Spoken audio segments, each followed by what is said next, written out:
Bismillahirrahmanirrahim. Assalamualaikum warahmatullahi wabarakatuh. Berjumpa lagi dengan saya Mas Yuni Huta Suhud. Hari ini kita masuk mata kuliah namanya teknik dan simulasi. Ada beberapa elemen yang ada di dalam teknik simulasi. Salah satunya ada namanya probabilitas. Dan probabilitas sudah kita bahas sebelumnya. Hari ini kita masuk namanya bilangan acak atau random number. Ada hal yang harus diperhatikan dalam mencari bilangan acak. Ketika kita ingin mengacak sebuah bilangan, kita harus bisa memperkirakan berapa peluang masing-masing bilangan untuk muncul. Dalam implementasi dan simulasi dan proses pengembangan model diperlukan yang namanya pemahaman tentang probabilitas atau peluang. Di pertemuan sebelumnya kita sudah bahas tentang probabilitas atau peluang. Probabilitas memberikan gambaran bahwa kejadian yang akan mempunyai berbagai kemungkinan. Saya ulangi lagi, probabilitas ini memberikan gambaran kepada kita berapa besar kemungkinan sebuah kejadian. Itulah sebabnya dalam simulasi, kemunculan suatu kejadian diwakilkan oleh bilangan random. Untuk menggambarkan sifat kemunculan dari setiap kejadian. Jadi, itu dia yang harus kita pahami bilangan acak. Ada beberapa cara yang bisa kita lakukan untuk memperoleh bilangan acak. Dan ada sebuah tolak ukur bilangan acak berkualitas baik atau tidak. Bilangan acak dikatakan berkualitas baik bila terjadi perulangan atau munculnya bilangan acak yang sama setelah sekian lama periode. Sebuah bilangan yang muncul berkali-kali dengan periode yang tidak tentu, maka bilangan acaknya belum bisa dikatakan baik. Dalam hal ini, sebuah bilangan acak akan muncul kembali. Semakin lama dia muncul, maka dia akan semakin baik. Yang kedua, bilangan acak dikatakan baik bila terjadinya perulangan kemunculannya tidak bisa diprediksi. Ya, itu disebut dengan bilangan acak. Kalau dia bisa diprediksi, akan kurang baik bilangan acak yang akan diperoleh. Kita lihat cara membangkitkan bilangan acak. Kalau cara konvensional, mungkin kita memasukkan sebuah angka ke dalam sebuah kotak, kemudian kita acak, kita ambil satu. Maka akan muncul bilangan yang namanya random. Tetapi ada cara matematik yang bisa kita gunakan untuk mencari bilangan acak. Yang pertama, kita bisa menggunakan tabel bilangan random. Tabel bilangan random yaitu menggunakan tabel distribusi untuk mengetahui penyebaran bilangan. Itu yang pertama. Yang kedua, kita menggunakan electronic random number. Yaitu menggunakan suatu alat yang dapat digunakan untuk menghasilkan bilangan acak. Kemudian, yang ketiga, ada namanya random number generator. Dan inilah yang akan kita bahas nanti dalam hal perhitungan bagaimana random number generator ini. Kita memiliki namanya pembangkit bilangan acak. Kita menggunakan sebuah rumus matematika. Kita lihat. Random number generator ini adalah suatu algoritma atau metode atau cara yang digunakan untuk menghasilkan urutan dari angka-angka sebagai hasil dari perhitungan dengan komputer yang diketahui distribusinya, sehingga angka-angkanya muncul secara acak atau random secara terus-menerus. Hari ini banyak kita jumpai sebenarnya aplikasi yang sudah menggunakan bilangan random. Contoh, beberapa waktu yang lalu saya menggunakan ada namanya bilangan acak. Bilangan acak untuk menentukan giliran dari sebuah arisan. Siapa yang akan bagian siapa yang akan arisan bulan ini, maka kita bisa menggunakan random bilangan acak. Ada beberapa sifat dari random bilangan acak. Yang pertama, random pembangkit bilangan acak. Dia harus bersifat yang namanya independen. Dia tidak akan terikat. Dengan kata lain, dia harus bebas. Variabelnya bebas. Dia tidak ada ikatan dengan variabel yang lain dengan memiliki ketentuan-ketentuan tersendiri. Itu sifat yang pertama. Sifat yang kedua adalah uniform. Probabilitas atau peluang yang diusahakan sama untuk setiap penarikan random. Jadi setiap bilangan yang dalam masuk di range bilangan itu memiliki probabilitas yang sama, memiliki peluang yang sama. Tidak ada cerita bilangan ganjil mungkin peluangnya lebih banyak, tidak ada cerita mungkin bilangan genap peluangnya lebih banyak, tidak.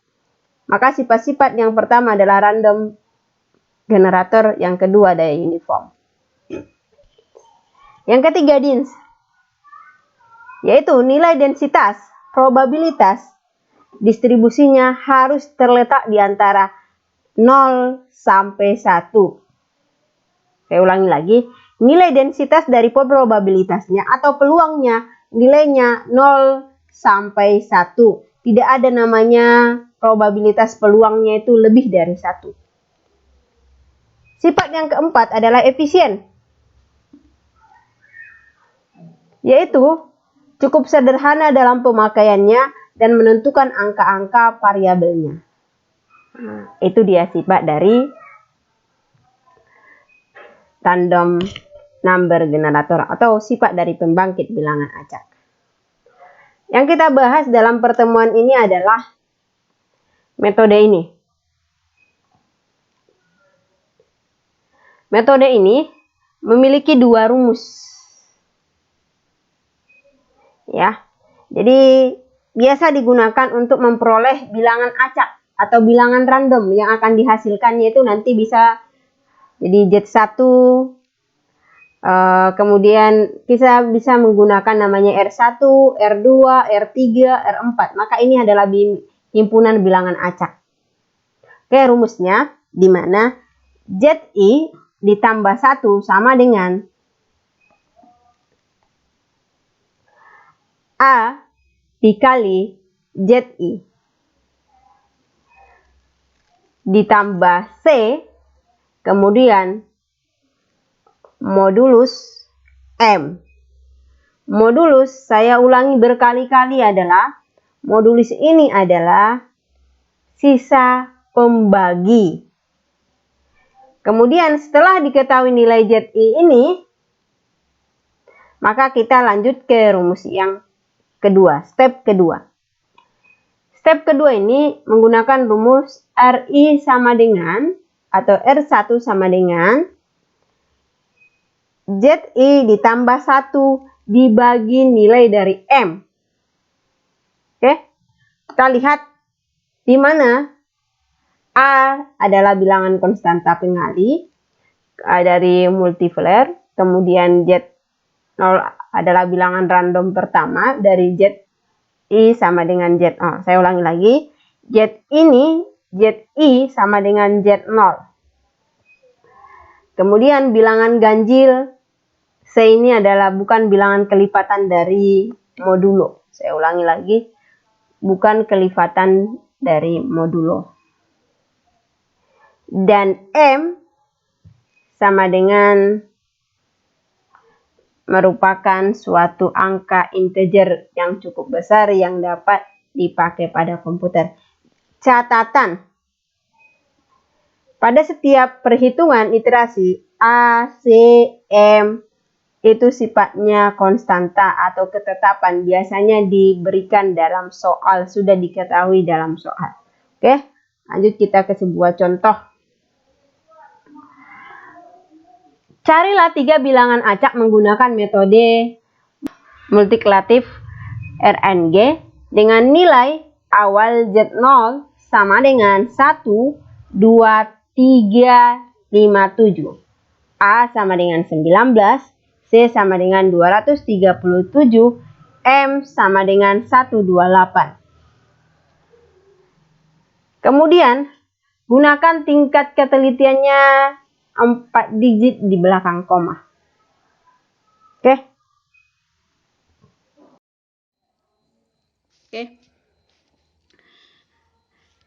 Di sini kita menggunakan 2 rumus.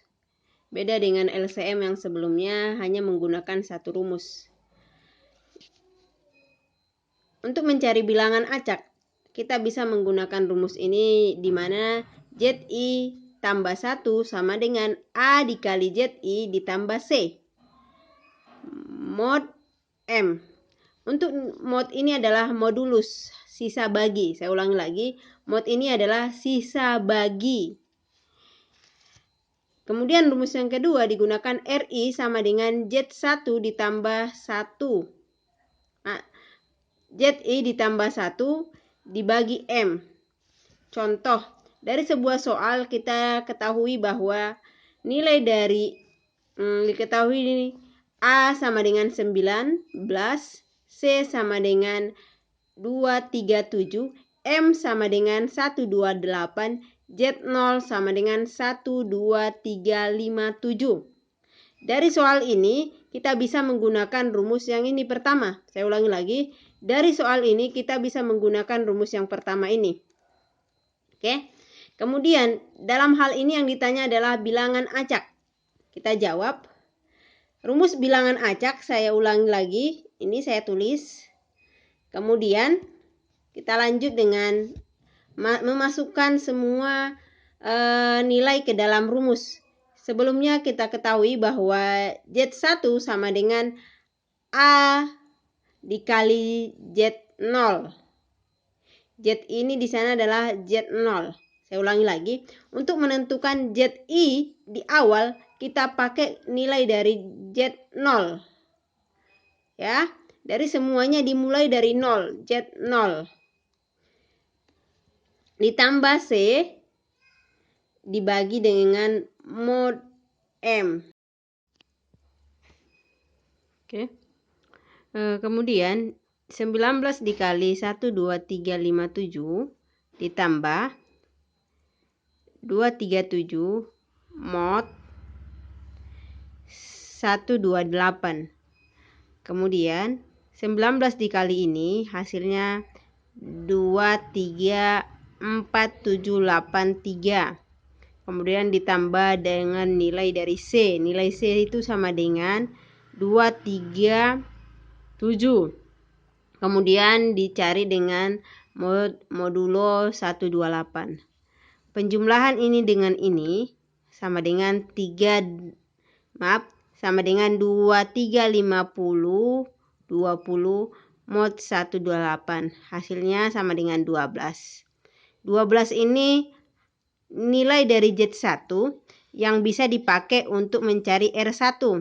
R1 di mana rumusnya sama dengan ZI ditambah 1 dibagi M. Nilai dari Z ini tambah 1 ini sama dengan 12. 12 dibagi 128 sama dengan 0,0938. Hasil R ini lah yang akan menjadi hasil bilangan acak atau bilangan random untuk yang pertama. Untuk yang keduanya digunakan dengan rumus yang sama. Oke.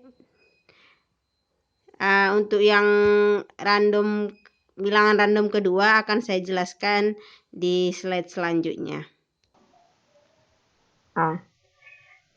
Dari penjelasan saya tadi tentang menghitung, sudah saya kasih contoh perhitungannya bagaimana dapat yang mana dikalikan yang mana, ini saya kasih lagi secara terlampir. Lihat, saya ulangi lagi. ZI ditambah 1 sama dengan A dikali ZI tambah C mod I. Nilai ini yang kita pakai. Kemudian, sama halnya untuk bilangan acak ketiga. Bilangan acak ketiga sama dengan mencari bilangan acak pertama. Tetapi ZI yang di sini kita menggunakan nilai dari Z2. Kita menggunakan nilai dari Z2. Ini dia. Pakai sini. Nah, dalam hal yang lain sebenarnya sama. Maka akan diperoleh nilainya bilangan acak dari perhitungan ini ada namanya R1, R2, dan R3. Oke, itu aja penjelasan dari saya. Untuk contoh-contoh lain nanti akan saya berikan di video-video selanjutnya. Dan saya mohonkan untuk dicoba di rumah perhitungan yang saya buat ini. Dan dibuat latihan-latihan untuk meningkatkan kemampuan adik-adik semuanya. Oke, pesan dari saya di pertemuan ini, mohon untuk mengulang-ulang kembali materi-materi yang saya sampaikan untuk memaksimalkan proses daring kita. Untuk saat ini, kita maksimalkan melalui video ini. Kemudian nanti untuk sesi diskusi kita masuk ke forum classroom yang sudah kita buat. Saya akhiri video ini. Assalamualaikum warahmatullahi wabarakatuh. Terima kasih.